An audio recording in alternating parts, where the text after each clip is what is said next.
사실 저는 청년 고유의 문제를 발굴해서 이 복지제도 정책을 만드는 것도 필요하지만 그보다는 그 포괄적이고 계층적인 접근으로 기존 복지제도를 좀 튼튼하게 만드는 게 결과적으로 청년도 배제시키지 않는 이 길이다라고 생각을 합니다. 알겠습니다.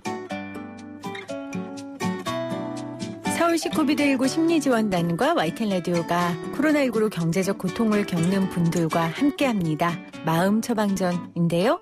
우리의 주치 서울시 자살예방센터 센터장 정신의학과 전문의 김현수 선생 나오셨어요. 어서 오세요, 선생님. 네, 안녕하세요. 어떻게 이번 주말에 집콕하셨어요? 네. 주말 내내 집콕하면서 엄청 많이 먹었어요. 그래서 이렇게 얼굴이 포근해지셨군요. 설거지도 많이 했어요. 그래서 손목은 좀 얇아지신 것 같고요. 네. 그렇군요. 사실은 선생님하고 제가 주말에 이렇게 메신저로 대화를 하는데 선생님 많이 슬퍼하셨어요. 왜냐하면 실질적으로 청년들이 코로나19로 너무 힘들다는 통계들이 계속해서 나오고 있어서 도대체 이 일을 어떻게 해야겠냐고 선생님께서 괴로워하시는 모습을 보면서 같이 마음 아프기도 했지만 이렇게 청년들의 아픔에 공감하고 아파하는 어른이 있다는 게 전 되게 고마웠어요, 선생님. 아니 저희가 이제 어쩔 수 없이 이 정보를 받죠. 저희가 이제 이 계통이 있으니까 그 국가자살 동향 시스템이라는 통계청에서 운영하는 통계를 이제 6월달 거를 또 받았는데 혹시라도 이렇게 좀 줄지 않았을까 봤는데 6월 통계에서도 20대 청년들의 자살률이 줄지 않고 더 늘어난 것으로 되어 있어서 포함해서 이제 여러 자료를 보면 좀 나아졌으면 좋겠다 하는 바람과 다르게 어쨌든 지금 지표로 보면 어렵다. 굉장히 어렵다. 그래서 뭔가 저희 입장에서는 긴급한 조치가 있었으면 좋겠다라고 생각이 되는데 어쨌든 국가가 이제 너무 큰 의제들이 많아가지고 이런 청년 자살 문제에 귀 기울이는 게 생각보다 지금 어렵다 이런 생각이 들어요. 선생님 우리가 더 열심히 해야 될까 봐요. 네, 더 열심히 해야 될 것 같아요. 더 열심히 하겠습니다. 네. 그래서 우리 청년들뿐만 아니라 코로나19로 고통받고 있는 분들의 이야기를 잘 전달할 수 있도록 우리 서울시 코비드19 심리지원단과 노력하도록 하겠습니다. 사실은 선생님 지난주에 제가 빈곤사회연대 방송을 하면서 정말 다시 한번 청년들이 우리 사회의 힘이 아니라 우리 사회의 사각지대구나. 이걸 깨달았거든요. 청년복지의 사각지대를 찾아달라는 얘기들도 굉장히 많았고요. 그렇죠? 네. 저희 1577-0199라는 건강위기 전화에 저희가 방송을 해서 그런지 어쨌든 20대들의 전화가 더 늘었어요. 그리고 여성의 전화가 더 늘었고요. 그 전화의 얘기를 이제 저희가 들어보면 저희가 20대 여성 전화의 내용을 모니터링하고 있는데 지난주에 저희 방송 들으셨나 봐요. 청년을 위한 복지는 없다. 이 카피가 너무 사실 자기네들의 입장을 잘 말해줬다라고 얘기하면서 이제 없다라는 것을 알았으니까 어떻게 있게 할 것이냐 이런 얘기를 앞으로 방송에서 해달라 이런 얘기도 있었고 그냥 정말 그 20대 여성이 어떻게 사는지를 더 생생하게 보여줄 수 없냐 이런 주문도 있었고 그래서 이제 기회가 되면 저는 조금 더 생생하게 현재 20대 여성의 삶을 말할 수 있는 분을 잘 섭외해가지고 국민들에게 20대 여성이 왜 괴롭고 왜 자살 시도도 많고 현재 이런 경제적 상황에서도 어떤 어려움에 처하는지를 하여튼 좀 더 생생하게 전할 기회를 가졌으면 하는 바람이 있습니다. 알겠습니다. 오늘도 청년들을 위한 이야기는 계속됩니다. 그래서 오늘 함께해 주실 분을 모셨어요. 청년들을 위한 지원과 정책을 개발하고 실현하는 서울시 청년청의 김연경 청장님과 함께합니다. 청장님 어서 오세요. 네, 안녕하세요. 김연경입니다. 자, 서울시 청년청. 저희가 사실은 첫 시간에 선생님 소개했었잖아요. 어른분들한테 그냥 어설픈 조언하지 말고 얘들아 서울시 청년청이 있다더라. 한번 가봐라. 이거 하라고 제가 얘기했거든요. 서울시 청년청 무슨 일 하는 곳입니까? 네. 서울시 청년청은 서울시장 직속의 청년정책 전담 부서입니다. 그래서 대표적인 사업으로는 장기 미취업 청년을 위한 청년수당을 지원하는 사업이 있고요. 또 청년들이 무엇이라도 도전하고 시도해볼 수 있는 청년 활력 공간도 운영을 하고 있습니다. 예, 그리고 또 청년들이 서울시정에 대해서 할 말이 많을 것이다 생각을 해서 서울시정 참여를 위한 청년정책 거버넌스 등도 운영을 하고 있어요. 네. 그렇군요. 청년수당 아주 실질적인 일을 하고 계시고 또 공간도 마련하고 계시고 이런 일들을 하고 있는데 청장님께서도 코로나19 이후에 청년의 어려움, 청년 자살의 증가 문제에 대해 누구보다 잘 파악하고 계실 것 같아요. 청년층에서 지금 파악한 상황은 어떻습니까? 네. 사실 이런 이야기를 하게 되는 것이 너무 마음이 무겁고 저도 참 많이 이렇게 더 열심히 해야겠다는 생각을 들게 되는데요. 사실은 우리나라가 이제 OECD 국가들 중에서도 좀 10대, 20대 사망 원인 1위가 자살인 것은 꽤 오래된 일이었습니다. 근데 네. 코로나19 이후에 전국적으로 지금 20대 자살률, 자살 시도율이 올라가고 있다는 것은 아까 김현수 센터장님도 말씀 좀 해주셨고 그 이유가 뭘까에 대해서 저희는 되게 고민이 많은데 그 코로나 이후에 고용 동향이 매달 발표가 되고 있어요. 근데 청년 실업률은 모두가 체감하고 계시듯이 계속 늘어나고 있습니다. 지난 7월 고용 동향만 보더라도 신규 실업자가 한 60만 명 정도가 되고 이게 10년 만에 최대치라고 해요. 근데 이 중에는 구직 단념자들이 포함이 되어 있는데 이 구직 단념자의 절반이 2030 청년들이라고 하거든요. 그래서 제가 보기에는 워낙 고용시장 자체가 지금 이제 불안하고 불투명한 조건에서 네. 청년들이 취업을 유예하고 있는 상황들이 아닌가 그런 좀 어떤 우려들이 많이 들고 있는 상황입니다. 선생님 우리가 여러 차례 지적했잖아요. 이 고용 문제. 이 부분이 청년들에게 지금의 기회를 안 주는 것도 있지만 아예 미래의 기회까지 뺏어버리는 의미. 혹시 그 다른 나라에서는 우리 이런 일자리를 못 갖는 빈곤 청년에 대한 정책들이 어떤 게 있습니까? 네.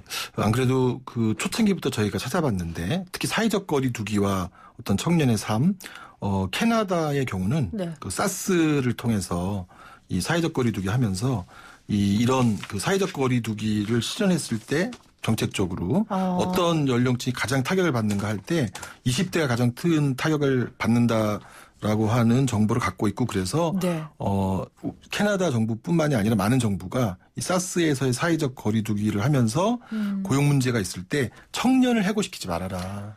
네. 청년을 해고시키지 않도록 하기 위해서 국가가 지원책을 하겠다. 이런 청년 일자리 안정 정책을 쓰는 나라들이 굉장히 많았고요.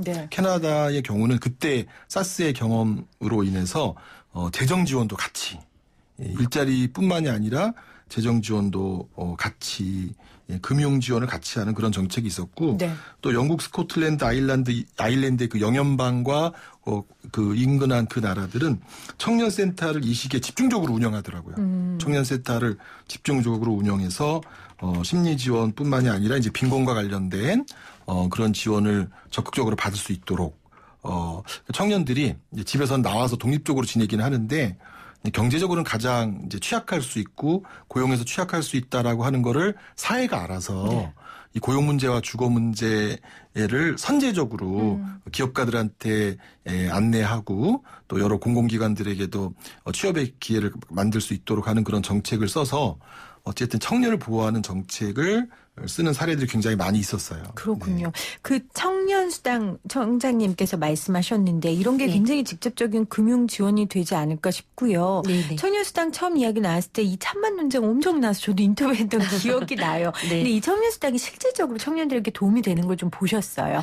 네, 저희가 그 16년도부터 서울시에서 월 50만 원씩 6개월 동안 청년수당을 지급을 하고 또 청년 활력 프로그램이라고 해서 비금전적 프로그램도 같이 지원을 하고 있는데 계속 매년 이제 그 수당 받으신 분들에 대한 추적 조사를 해보면 한 50% 정도가 자기의 진로를 찾았다. 혹은 삶의 활력을 찾았다. 그리고 더 나아가서 사회와 국가에 대한 신뢰도가 상승되었다라는 결과들이 나오고 있더라고요. 그래서 실질적인 도움이 된다는 것을 확인을 좀 했습니다. 그렇군요. 청년수당 받는 분이 한 몇 분 정도 되는지도 좀 설명해 주시는 게 좋을 것 같아요. 네네. 사실은 매년 증가를 했는데 작년까지 한 7,000명 정도가 받다가 올해는 저희가 이제 대폭 확대를 해서 올해부터 3만 명으로 저희가 늘렸습니다. 그리고 또 더 이제 좋은 소식이라고 한다면 중앙정부에서도 구직활동지원금이라고 해서 청년수당과 비슷한 사업을 하고 있거든요. 그래서 작년부터 올해 이제 10만 명씩 지원을 하고 있고 내년에도 10만 명 지원을 한다고 하니까 꼭 청년분들이 이 정보를 놓치지 않으셨으면 좋겠어요. 이 정보 알려면 어떻게 해야 돼요? 네. 일단 청년수당 관련해서는 저희 서울시 청년청이 운영하고 있는 서울 청년 포털에 들어와 주시면 좋을 것 같고요. 그다음에 중앙정부가 하고 있는 그 청년 구직활동 지원금은 고용노동부 홈페이지를 참고하시면 충분히 아실 수 있습니다. 그리고 청년 구직활동 지원금은 매달 모집을 하고 있기 때문에 지금 필요하신 분들에게 도움이 될 것 같아요. 네. 선생님, 우리가 그런 얘기, 돈 지원 얘기 나올 때마다 하는 얘기 있잖아요. 쇠도 씹어먹을 나이 청년들에게 무슨 돈이야? 뭐 이런 이야기 하는 분들. 이 청년 수당이 심리적으로는 어떤 의미가 있을까요? 고통받는 청년들한테는. 이제 청년 시기에 심리적 특징 중에 하나는 사실 불안정이에요. 진로의 불안정, 이런 경제의 불안정, 또 이제 미래의 불안정. 그런데 뭐 우리가 왜 지갑이 든든하면 마음이 든든하다. 그럼요. 이런 마음처럼 사실 이 주거, 고용, 금융에 대한 안정성이 있게 되면 이런 미래를 탐구하고 미래를 찾는 활동을 훨씬 더 적극적으로 할 수 있다고 생각해요. 네. 저는 의사인데요. 가끔 속상할 때가 뭐냐면 병원에 이제 입원해가지고 중환자실에서 여러 조치를 해야 되는데 여러 조치를 포기한다. 왜 그러냐 그랬더니 이제 돈이 없다. 그리고 돈을 벌어야 되고. 네, 그런 것처럼 사실 어떤 치료도 보장이 확실하든지 돈이 있든지야 받을 수 있잖아요. 그러니까 20대 청년들이 뭔가 꿈꾸고 이제 시도하고 모색하려면 기본적인 경제적 안정이 있을수록 가능한데 이게 이제 우리의 기대와는 다르게 이걸 가정에서 정말 다 해주는 집도 있지만 가정에서 이걸 지원하지 못하는 청년이 우리가 생각한 것보다 많다는 거죠. 그럼요. 네, 그렇기 때문에 국가가 그래도 이제 기본적으로 어려운 청년들 포함하여 많은 청년들에게 이런 다양한 수당 포함한 지원을 하게 되면 이 심리적 안정이 경제적 활동으로도 이어진다. 네, 그렇게 말할 수 있을 것 같아요. 네. 자, 우리가 청년들 이야기하고 있는데 청장님, 사실 청년들 중에서도 빈곤, 고졸, 독거 또 뭐 지지 집단이 부족한 청년층의 위기가 뭐 더 심각한 거 말할 것도 없겠죠. 네. 청년층에서 좀 이런 분들을 위한 좀 세심한 접근 하고 계신지 프로그램 소개해 줄 만한 게 있으신지요? 네네. 좀 몇 가지가 있는데 일단 가장 소개드리고 싶은 거는 저희가 이제 청년 마음건강 지원 사업이라고 해서 사실 청년들이 당장 바로 뭐 정신적인 문제로 이게 비화되기 이전에 조금 고립이나 단절을 겪을 때에 우울감이 오거나 자존감이 낮아진 상태에서 좀 전문가의 도움을 받으면 활력을 이제 찾을 수 있다라고 하는 어떤 예방적 차원에서 저희가 청년 마음건강 지원 사업을 하고 있습니다. 그래서 전문 상담사를 연결해서 1대1로 심층 상담을 받을 수 있게 상담료를 7회까지 지원하는 이런 사업이 있고요. 사실 워낙 상담료가 비싸기 때문에 맞아요. 청년들이 엄두가 안 나거든요. 근데 지금 좀 진행을 하고 있고 또 두 번째는 저희가 이제 코로나19 대응에 따라서 일자리를 잃은 청년들을 위해서 서울시 청년 희망 일자리 사업을 한 5,000명 규모로 진행을 하고 있거든요. 계속 상시 모집을 하고 있으니까 참고를 해주시면 좋겠는데 여기에는 진짜로 코로나 때문에 해고되었거나 합격을 했는데 갑자기 취업 취소 통보를 받은 청년들이 되게 많이 참여를 하고 있는 게 사실입니다. 그 외에도 뭐 여러 청년들이 또래들을 만날 수 있는 커뮤니티 지원 사업, 그다음에 또 고금리 대출로 어려워하는 청년들을 위한 징검다리 대출 이자 지원 사업들을 하고 있으니 서울 청년 포털로 들어오셔서 많이 참고해 주시면 좋을 것 같아요. 정말 다양한 걸 하고 계신데 지금 5097님은 갖은 알바에 고민 많은 불면의 밤으로 안 아픈 데가 없어요. 지역 문화센터에 청년들도 운동할 수 있는 기회나 분위기가 마련됐으면 좋겠다고. 네네. 이것도 굉장히 중요한 의견이 있네요. 선생님 몸이 건강해야 또 마음도 건강한 거잖아요. 네. 그렇죠? 아마 지금 이렇게 힘든데 뭐 자살을 포함한 여러 가지 더 힘들게 되는 이유는 뭐 헬스클럽 포함해서 스트레스를 해소할 수 있는 다양한 공간이 그렇네요. 코로나 시기에 폐쇄되어서 어제도 뭐 이런 얘기가 있더라고요. 어제 그 청년들이 고수부지에서 농구를 하다가 지금 코로나 때 격렬하게 몸을 부딪히는 운동은 하면 안 된다 그래서 신고가 들어가지고 그래서 사실 지금은 개별적인 운동을 할 수 있는데 이제 팀을 이뤄서 하는 운동은 또 할 수가 없다 보니까 혼자 지내는 것을 잘하는 청년들은 그나마 견디기가 쉬운데 이렇게 누구랑 같이 하고 싶고 또 같이 해야만 또 잘 할 수 있는 청년들은 더 어려운 것 같고요. 어떤 문화적 특성상 하여튼 청년들의 공간을 좀 별도로 마련해달라는 그런 청년들 요청이 참 많은 것 같습니다. 네. 그러니까 공동체, 청년의 공동체, 또래 모임을 할 수 있는 그런 자리들이 코로나19 이후에 지금은 좀 어렵고요. 방역 문제 때문에 갖춰졌으면 좋겠습니다. 사실 청년 특집 이야기를 4차례나 하고 있는데 사실은 이미 참 다양한 제도들도 있고 이런 제도도 있었구나 하는데도 이 마음 한구석에 답답한 마음은 가시지가 않아요. 선생님. 완전히 이 패러다임을 바꿀 수 있는 좀 획기적인 변화 없을까요? 뭐 청년 정책을 저보다 생각하시는 분들이 많이 계시긴 하지만 저는 이제 우리나라에서 노인 자살이 가장 큰 사회적 이슈였다가 이 코로나를 겪으면서 이제 청년 자살이 가장 큰 이슈로 자살과 관련돼서 이제 바뀌어가고 있지 않나 그런 생각이 들고 그렇기 때문에 이 청년에게 활력이 없는 삶, 일하는 청년이 줄어드는 사회, 이런 것은 정말 우리 사회 전체의 미래를 어둡게 하기 때문에 이제 청년 자살을 포함한 청년 정책을 어떤 지금의 어떤 일자리 사업에서만 그치지 않고 청년의 삶을 좀 재설계하는 뭔가 요즘 뉴딜 많이 얘기하잖아요. 청년 뉴딜이 필요한 그런 시기가 아닌가 생각을 하고 있습니다. 청장님은요? 네. 저도 센터장님 말씀에 동의를 하고 덧붙여서 저는 지금 이제 청년들, 특히 20대들이 사회적으로 자기 목소리가 많이 억압되어 있는 것 같거든요. 그래서 좀 자기 목소리를 낼 수 있는 어떤 시스템, 구조를 좀 기성세대 분들이 만들어주시면 좋겠다 싶어요. 그래서 지금 20대들이 무엇을 원하는지, 어떤 사회에서 살고 싶은지를 좀 귀담아 듣고 또 그들의 목소리가 들려질 수 있는 어떤 사회 변화가 필요하지 않을까 싶습니다. 그러니까 청장님이 말씀하신 사회에 자신의 목소리를 내는 청년들의 시스템 이거는요 어른들의 역할이거든요 사실은. 네. 이렇게 하려면 우리 선생님 김현수 선생님 말씀하신 것처럼 청년의 삶을 좀 재설계할 수 있도록 노인 자살처럼 사회의 문제로 받아들여주는 일이 먼저 일어나야 될 것 같아요. 그리고 우리나라 이런 권위적인 문화라든지 청년들을 아까 말한 것처럼 쇠를 씹어먹어도 될 만한 나이라든지 이런 인식들이 좀 변화돼야 되지 않을까 그런 생각을 해봅니다. 우리 김현수 선생님 청년청 하는 사업 옆에서 많이 보셨을 텐데 칭찬해 주셔도 됐고 아니면 앞으로 더 바라는 점이 있다면 조언해 주셔도 좋을 것 같아요. 어쨌든 뭐 서울시만 있는 기구이거든요. 시장님 직속으로. 네. 이제 지역의 청년들은 자기와 이 청년청과의 관계가 좀 더 형성되기를 더 바라는 것 같아요. 특히 이제 이런 이 청년 포탈 내지는 이런 청년 문화, 기존의 청년 문화에 접근하기 어려운 그런 이제 청년들도 많이 있어서 어쨌든 좀 더 청년청에 많은 청년을 포괄해 줬으면 좋겠다. 이런 말씀을 드리고 싶습니다. 알겠습니다.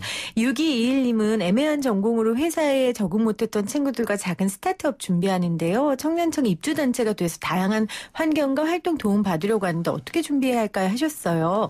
청년청이 여러 가지 지금 준비하고 계신 게 있죠. 혹시 이 자리에서 소개해 주실 게 있다면 우리 청장님 좀 해주세요. 네네. 그 질문 주신 부분에 이제 저희 그 은평의 서울혁신파크 안에 또 공간 청년청이라고 해서 여러 청년 기업이나 커뮤니티 들이 입주할 수 있는 공간이 있어요. 그래서 또 공간 정보는 저희가 또 따로 공지를 내보낼 예정이기 때문에 참고해 주시면 좋을 것 같고 저희가 마침 또 오늘부터 9월 13일까지 2020년 서울시 청년 마음건강 랜선 박람회가 열리고 있습니다.